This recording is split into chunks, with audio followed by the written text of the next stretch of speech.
नमस्ते दोस्तों। आज का दिन शुरू हुआ एक बहुत से सुकून भरे एहसास के साथ। सुबह 3 बजे उठकर नहा धोकर सबसे पहले अपने घर के मंदिर में गई, हनुमान जी की पूजा की, हाथ जोड़कर आशीर्वाद लिया।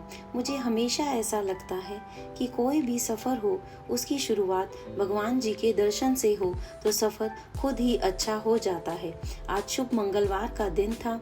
7 बार हनुमान चालीसा का पाठ किया, नारियल चढ़ाया, ओम ऐं ह्रीं हनुमते श्री राम दूताय नमः के मंत्र का जाप किया और फिर जहाँ श्री हनुमान जी हो वहाँ डर और दुख की तो बात हो ही नहीं सकती। फिर मैंने हनुमान जी की आरती की और अब हम 4:40 पे निकल चुके हरिद्वार की ओर। बहुत लंबा प्लान नहीं है, बस थोड़ी ही देर के लिए ही जाना हुआ, लेकिन मन में यही था कि गंगा स्नान हो और भगवान जी के दर्शन मिल जाएं।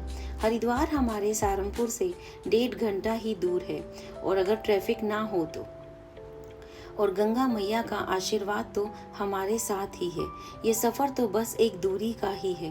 भावनाओं से तो हम पहले ही उनके चरणों में हैं। यहाँ सिर्फ गंगा जी ही नहीं बहती, यहाँ श्रद्धा बहती है। हरिद्वार पहुँचते ही एक अलग सा सुकून मिलता है। हरिद्वार की हवा में एक अलग सी ही ऊर्जा है जो सिर्फ महसूस की जा सकती है। आज मैं गंगा जी की विशेष महिमा के बारे में आपको बताती हूँ। ये जो गंगा मैया है ना, ये गंगा जल इस धरती का जल नहीं है। इसको भगीरथ जी ऊपर के लोकों से लाए। ऊपर के लोकों से गंगा माँ ने इन्होंने रिक्वेस्ट की भगीरथ जी से कि मैं सीधा धरती पे नहीं उतर सकती। अगर मैं सीधा ऊपर के लोकों से नीचे गिरूंगी तो पाताल लोक पहुंच जाऊंगी, धरती को फाड़ के। तो शिवजी महाराज जी से रिक्वेस्ट की गई। शिवजी महाराज जी ने अपनी जटाओं में गंगा जी को धारण किया। आप लोग देखेंगे कि शिवजी महाराज जी की जटा में गंगाधार बह रही है। ये साइंटिफिकली प्रूव है कि गंगा जल को आप जितनी मर्जी घर में रखेंगे वह पानी कभी सड़ेगा नहीं। इस पानी में कभी कीड़े नहीं पड़ेंगे। दुनिया के किसी भी पानी में कीड़े पड़ सकते हैं, पर गंगा जल के में कभी कीड़े नहीं पड़ सकते, क्योंकि यह जल पृथ्वी का है ही नहीं। इसे ऊपर के लोकों से लाया गया है। हर की पौड़ी पर पहुंचकर कदम रखकर ऐसा लगा जैसे हम भगवान जी के चरणों में आ गए हों। हर कदम पर भक्ति ही भक्ति नजर आई। इस पल को शब्दों में बयान करना मुश्किल ही है। गंगा मैया के किनारे बैठकर मन जैसे बिल्कुल शांत हो गया हो।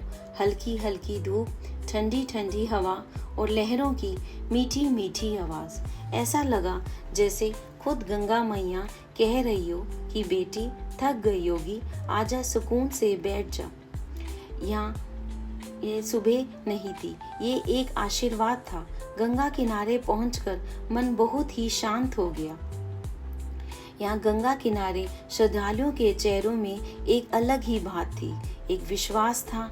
ना कोई शोर, ना कोई शब्द, बस मन में गहराई थी जो जिसमें से भक्ति ही निकल रही थी। हर जगह भक्ति ही थी। हमने गंगा जल में स्नान किया। मैंने ओम नमः शिवाय करके 108 डुबकियां लगाई।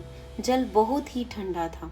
इस ठंडे जल में सारी थकान उतार दी और हमारी सारी थकान दूर कर दी, और हर एक पल में बहुत ही पावन और सच्चा था। गंगा मैया के हमने एक छोटा सा दीपक जलाया और अर्पित किया और मुंह से यही निकला, जय गंगे मैया, जय गंगे मैया, जय गंगे मैया। फिर मैं लेडीज चेंजिंग एरिया की तरफ गई। वहाँ से एक सामने से एक लेडी आ रही थी। उसने मुझे हाय भी की। वो मुझे बहुत बड़ी ब्लॉगर समझी होगी, पर ऐसा कुछ नहीं है। हंसी भी आ गई मुझे। फिर मैं चेंज करके हर की पौड़ी पे पहुंच गई और यहाँ से जाने का मन ही नहीं कर रहा था। मन कर रहा था शिव चालीसा के 40 पाठ बैठ के करूं। मैं हमेशा यहाँ शिव चालीसा के 40 पाठ बैठ के करती हूँ, पर आज टाइम नहीं था। हमने टाइम से सहारनपुर पहुँचना था। मैं आप सबसे यही कहूँगी, आपकी जो भी मनोकामना हो उसे पूर्ण करने के लिए हर की पौड़ी पर शिव जी के 40 पाठ कीजिए, तो आपके मनोकामना पूर्ण होगी। और ये लक्ष्मी नारायण जी का बहुत अच्छा मंदिर था। जैसे शक्ति और समृद्धि का आशीर्वाद एक साथ मिल रहा हो।